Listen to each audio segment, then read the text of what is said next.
প্রিয় দর্শক, আপনারা ভিডিওতে দেখতে পাচ্ছেন পদ্মা সেতুর অসাধারণ দৃশ্য। দক্ষিণবঙ্গের জন্য এই পদ্মা সেতু কতটা গুরুত্বপূর্ণ তা আমরা সকলেই জানি। পদ্মা সেতু বাংলাদেশের একটি গর্বের সেতু।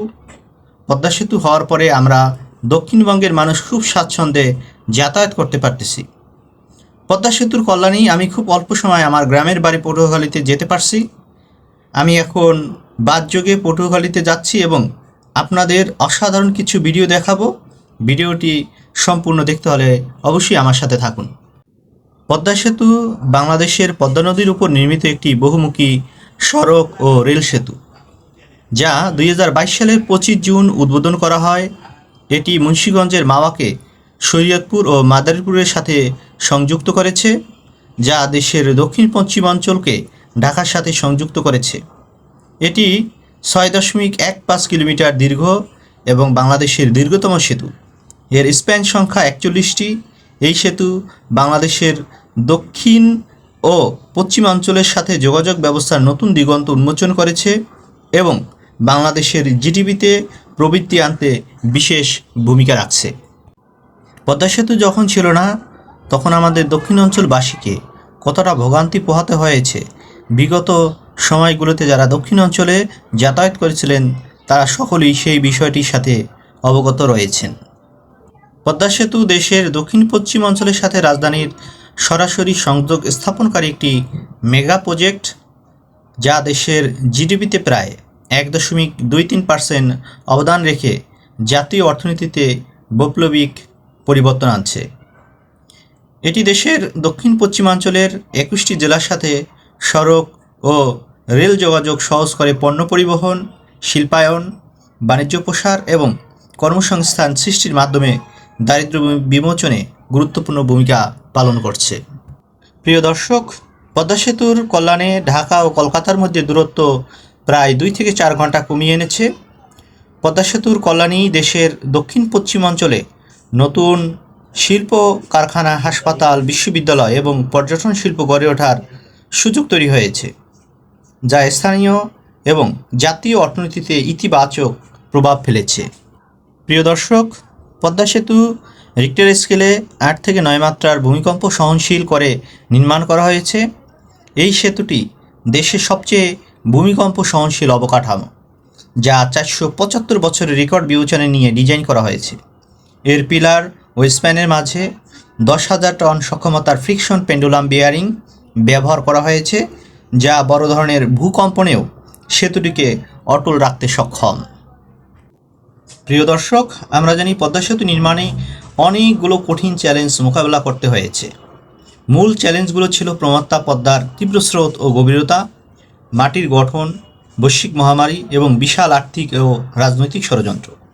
বিশ্বের সবচেয়ে গভীর ও শক্তিশালী পাইল বসানো, জটিল নদী শাসন এবং নিজস্ব অর্থায়নে $4 বিলিয়ন এই প্রকল্প বাস্তবায়ন ছিল এক বিরাট কারিগরি ও রাজনৈতিক বিজয়।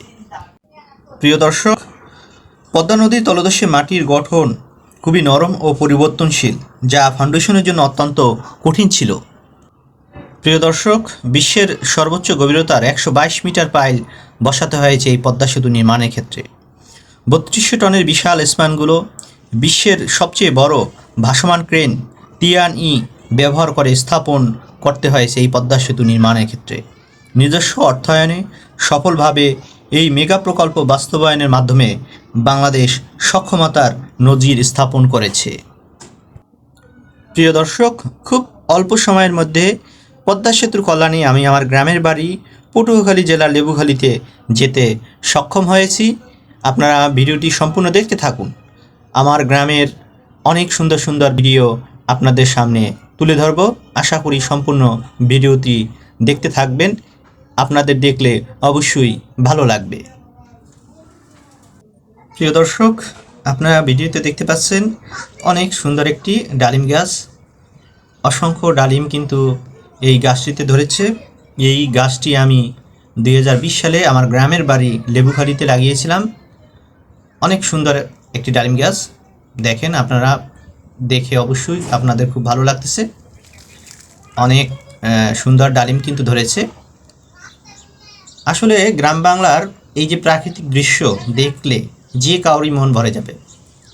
যে কারোরই মন ভরে যাবে। কারণ দেখেন, এই যে সবুজ প্রকৃতি, মনে হয় যে সবুজ প্রকৃতির মাঝে নিজেকে হারিয়ে ফেলি।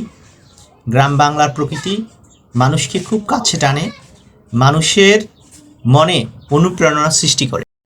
প্রিয় দর্শক, আমি এখন শেষ বিকেলে পায়রা নদীর পাড়ে গ্রামীণ পরিবেশের সবুজ সমারোহের মাঝে দাঁড়িয়ে রয়েছি। অসাধারণ প্রাকৃতিক সৌন্দর্য। গ্রাম বাংলার প্রাকৃতিক সৌন্দর্য দেখলে মন ভরে যায়।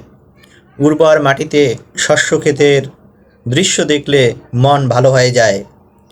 আপনারা অবশ্যই জানেন, বরিশালকে বলা হয় প্রাচ্যের ভেনিস। অসংখ্য শস্য ভাণ্ডারে সমৃদ্ধ এই বরিশাল বিভাগ।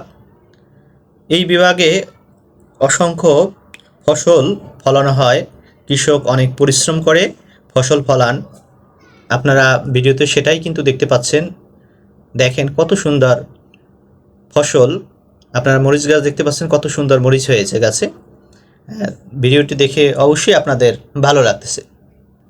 বরিশালের বিখ্যাত কবি জীবনানন্দ দাশ তার আবার আসিব ফিরে কবিতায় বলেছিলেন, আবার আসিব ফিরে ধানসিঁড়িটির তীরে এই বাংলায়, হয়তো মানুষ নয়, হয়তো বা সংকুচিল শালিকের বেশে, হয়তো ভোরের কাক হয়ে এই কার্তিকের নবান্নের দেশে, কুয়াশার বুকে ভেসে একদিন আসিব এ কাঁঠাল ছায়ায়, হয়তো বা হাঁস হব কিশোরীর ঘুঙুর রহিবে লাল পায়।